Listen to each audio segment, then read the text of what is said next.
So we were Now, on page 393, Canto 390, 2. and we Yeah. begin with as if a weapon of the living light. Yes. Wonderful. Okay. Now we're speaking, Sri Aurobindo is speaking of Satyavan. That's who we're talking about here. Okay. As if a weapon of the living light, erect and lofty, like a spear of God, his figure led the splendor of the morn. Noble and clear as the broad, peaceful heavens, a tablet of young wisdom was his brow. Brow. Brow. Brow. The brow. Brows, yeah, eyebrows. A tablet of young wisdom was his brow. Freedom's imperious beauty curved his limbs. The joy of life was on his open face. So there are a couple things. Imperious, not Imperious. imperious.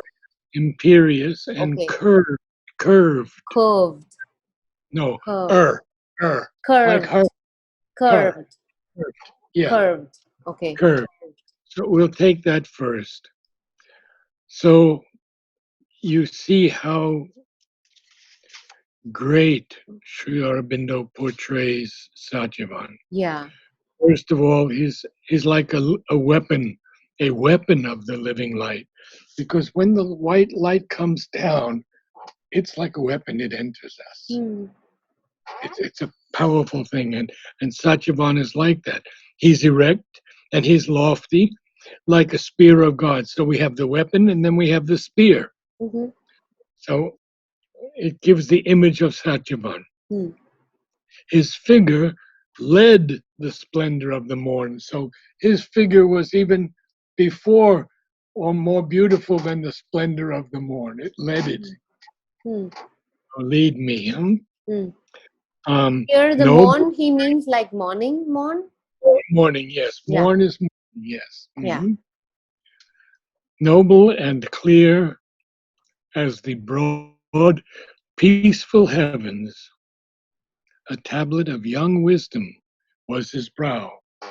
Usually in this area, the wisdom resides. And here it's love and the heart, but here it's wisdom. Yeah. When we bring those higher realms of the mind into the head. Okay. Freedom's imperious beauty curved his limbs. So this, I can give you imperious exactly.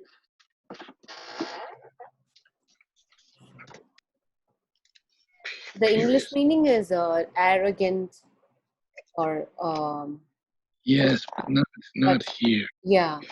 Imperious is regal. Regal. Soft, regal or majestic. Okay. The joy of life was on his open face. Okay. His look was a wide daybreak of the gods. His head was a youthful rishi's touched with light.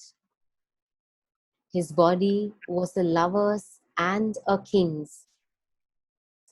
In the magnificent dawning of his force, built like a moving statue of delight, he illumined the border of the forest page.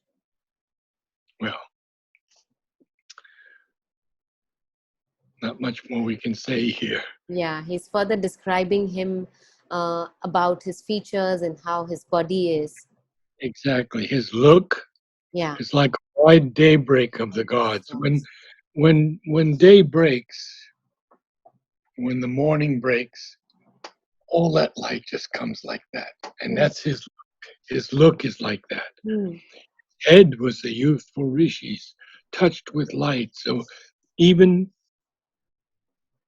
she can see on his head the light. Savitri is able to see the light on his head. His body, of course, was a lover's and a king's. Yes. In the magnificent dawning of his force, so this is the magnificent dawning of his force. This is the beginning that she's beginning to see this dawning, this appearance of his force, because he is built like a moving statue of delight. Hmm. Therefore, illumined, illumined. When we illumine things, we bring light to it. Mm-hmm. The border of the forest page. So Yeah.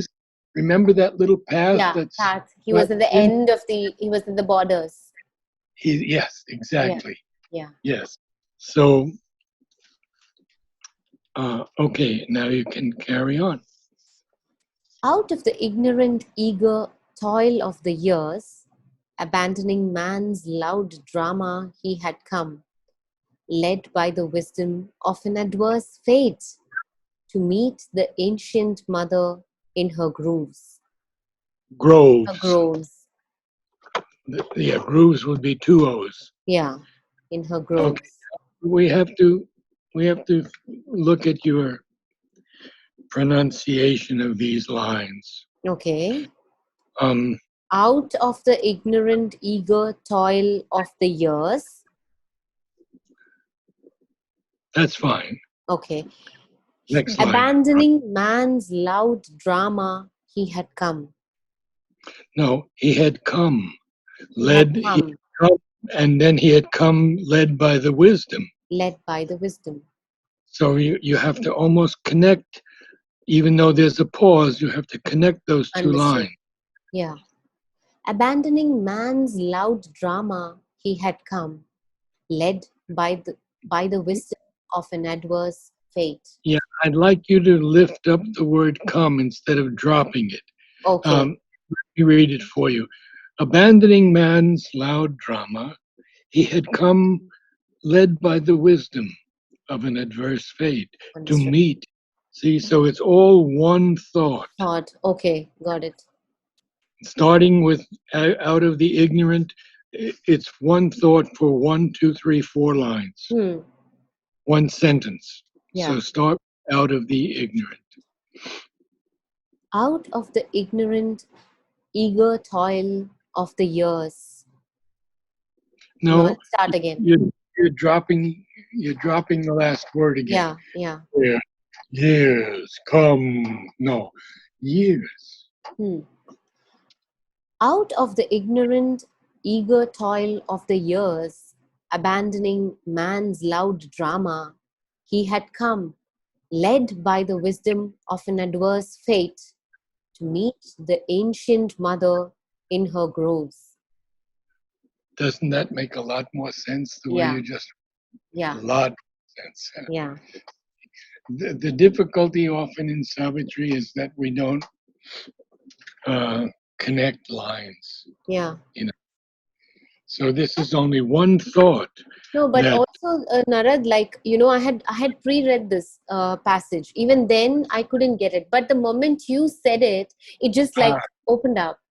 oh So, wonderful, so, yeah. so there is also like I think maybe like you said in the last class, like there is some harmony and the opening that is coming through it, which is maybe helping me see it in a different light.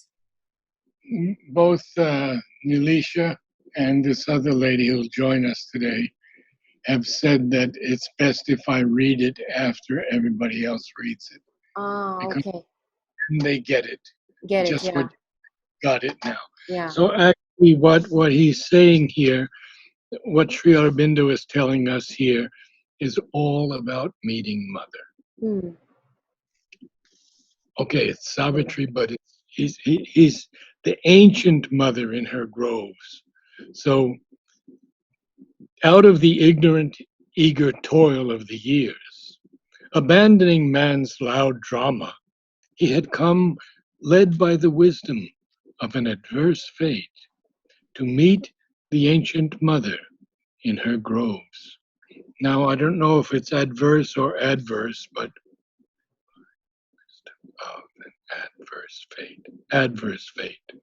Okay, that's 5. Adverse, Okay. not adverse, but adverse. So, so what he's doing here, he is outside of the toil of man's loud drama. He has abandoned that and the toil of the years. He has abandoned those two things, this ignorant, eager toil of the years, the toil that we do every day, the work that we do every day, Mm-hmm. and abandoning man's loud drama. Okay, we know what that loud drama is. It's all the Yeah. noise of cities and the noise of ourselves. Yeah. Because he is being led by the wisdom of an adverse fate. Now that's very interesting. Adverse, that's again a fate that's against him. Mm. He doesn't know that yet. Mm. He doesn't know he's going to die in 1 year. Yeah. So it's still an adverse fate. Yeah. He's led by that because he has to meet the ancient mother in her groves. The groves is a group of trees. Yeah. A grove. Yeah, okay.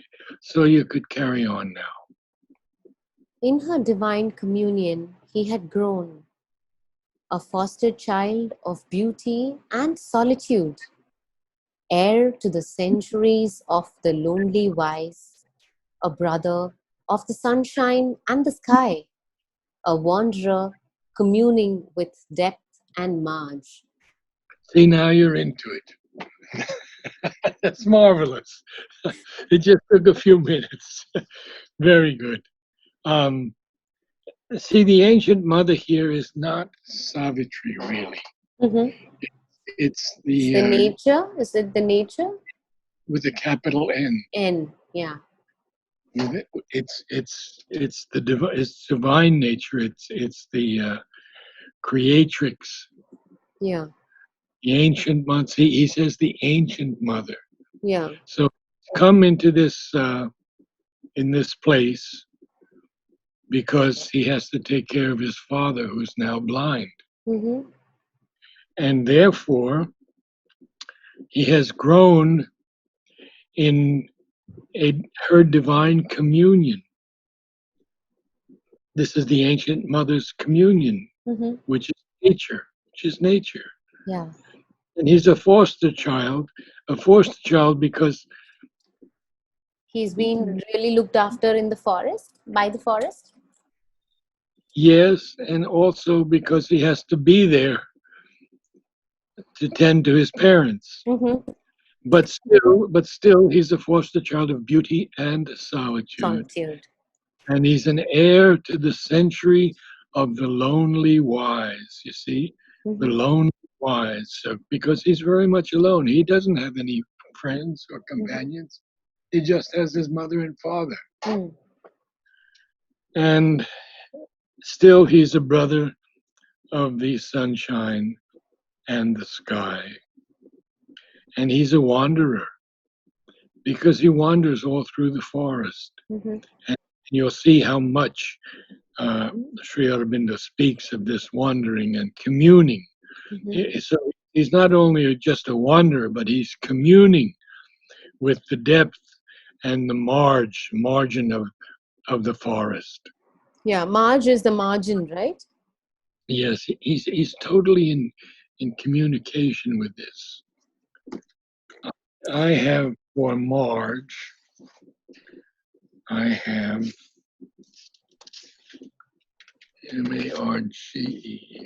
Okay, Marge. Poetic, margin, edge.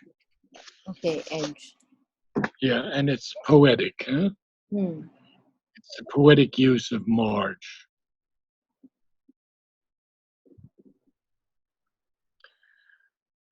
So we have to see what else he is now. Yeah. You can Oh, carry on. yeah. Evade A nowhere. Veda knower of the unwritten book. Very, Uh, very, very Veda. A Veda knower. A Yes. Veda knower of the unwritten book, pursuing the mystic scripture of Oh, her forms. Okay, it's actually perusing. Perusing. Ah, okay. You peruse something, you're looking around, looking at it, huh? You're looking at it gently, but you're perusing it. I'll give it to you in the lexicon also because it is perusing. Perusing. Okay, P-E-R. Okay, perusing. Per-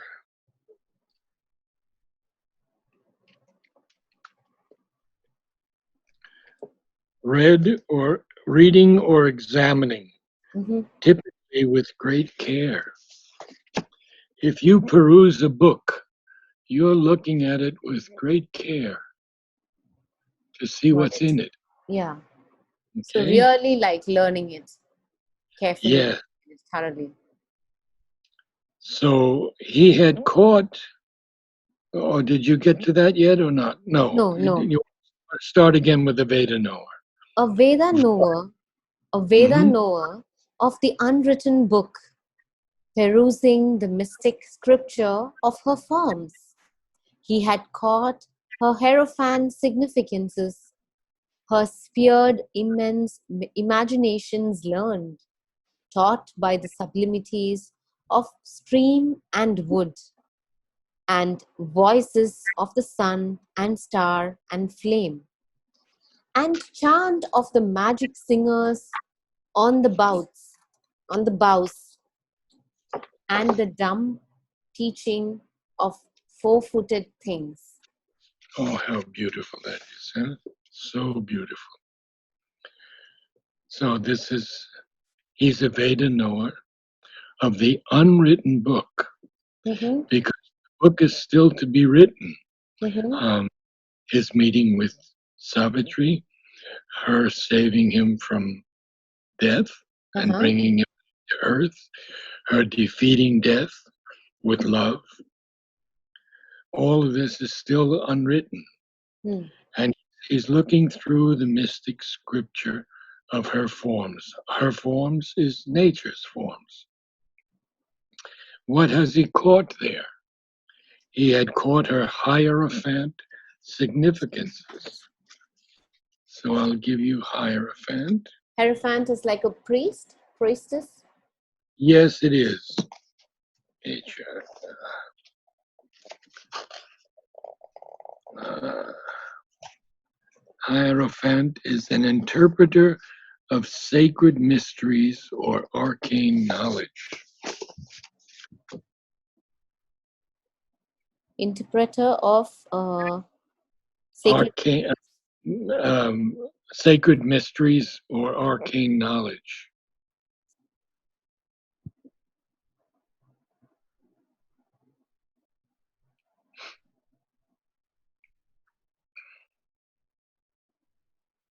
Again, we're just talking about nature here. Yeah.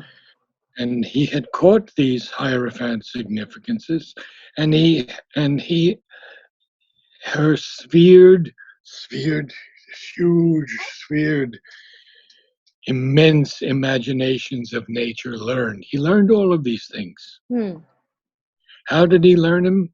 Well, he was taught Taught. by the sublimities of stream and wood, Yeah. The nature taught him. and he was taught by the voices of the sun and star and flame. Sri Aurobindo says the voices here, huh? Hmm. Voices of the sun and the voices of the star and the voices of the flame and the chant of the magic singers on the boughs, What are boughs? branches. Branches. Okay. Lovely. Sri Aurobindo often does that about the birds, and he um,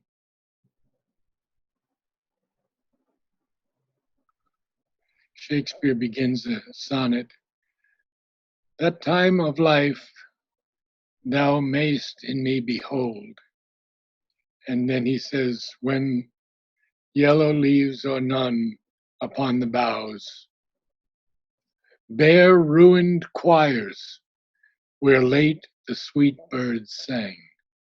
Hmm. So he compares the branches, the boughs, to Hmm. bear ruined choirs because the birds are gone. Yeah. An old man now. Yeah. Fantastic, fantastic sonnet Yeah. of Shakespeare. Okay, so now uh, Satyavan has learned Also, the the, from the animals, like, and the dumb teaching of the last one is the dumb teaching of the animals. Exactly. How beautiful this is, huh? And it goes on and on and on, and it just amazes you. So Hmm. let's carry on a little bit longer. We'll go 5 minutes more. Okay. Helping with confident steps, her slow, great hands, he leaned to her influence like a flower to rain, and like the flower and tree, a natural growth, widened with the touches of her shaping hours.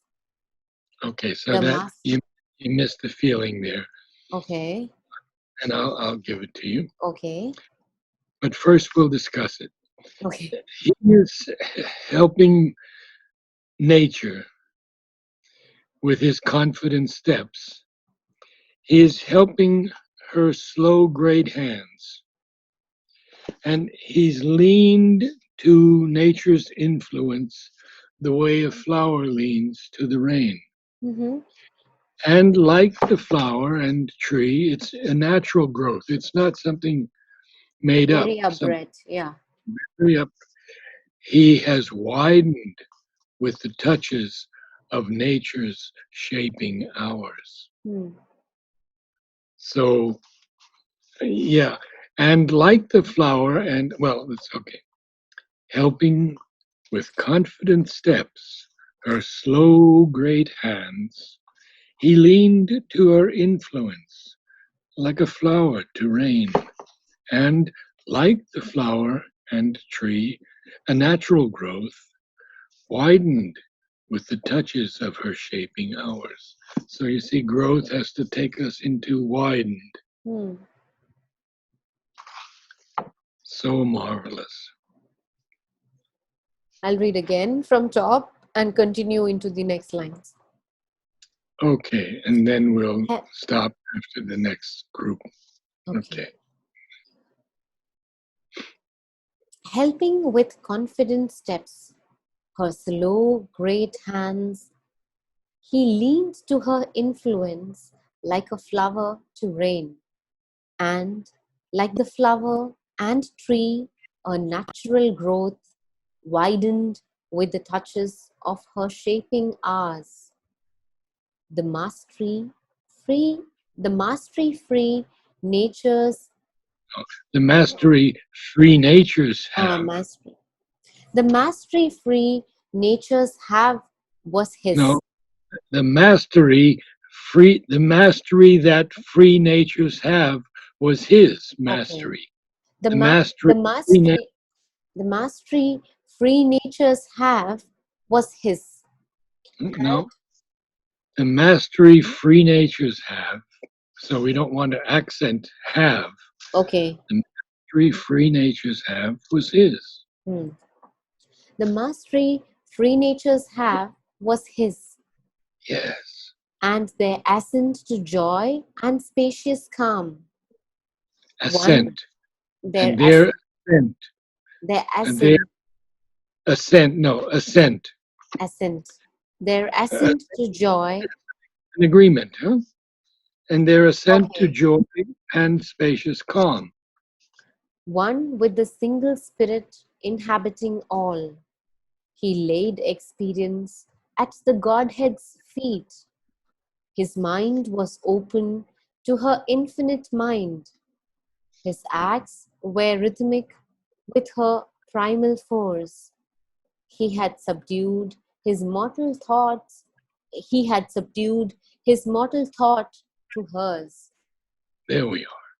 Wonderful. Good reading. So he, this mastery that free natures have, that was his. Hmm. He was master because he's a free nature. So that mastery is his. And their agreement, accepting their assent to joy and spacious calm. Hmm. And then that's a semicolon or a colon, After the calm is the semicolon. colon, right? So he is one with the single spirit that inhabits everything. Hmm.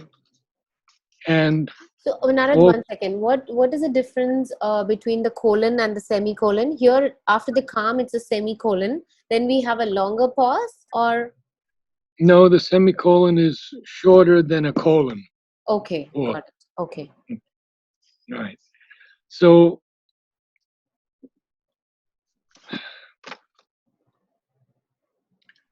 so he is one with this single spirit of nature that inhabits everything.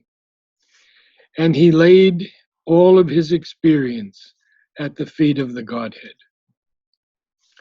His mind was open to nature's infinite mind.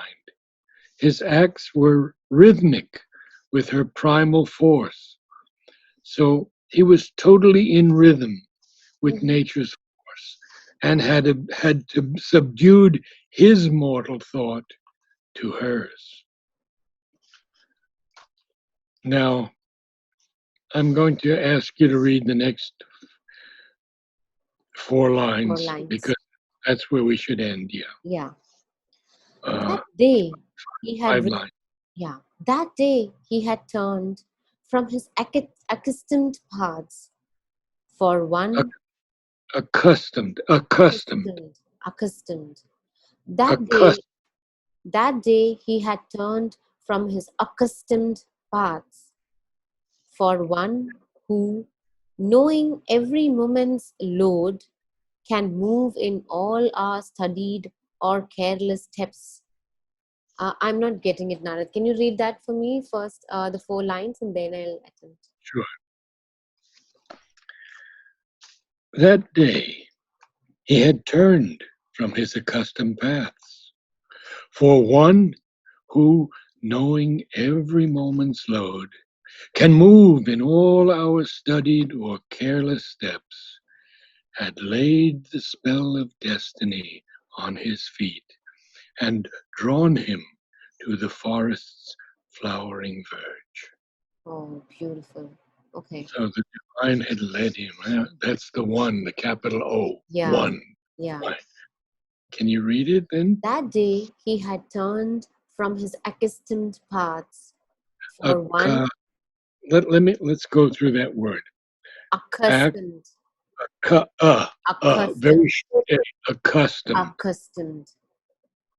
That day he had turned from his accustomed paths for one who, knowing every moment's load, can move in all our studied or careless steps, had laid the spell of destiny on his feet and drawn him to the forest's flowering verge.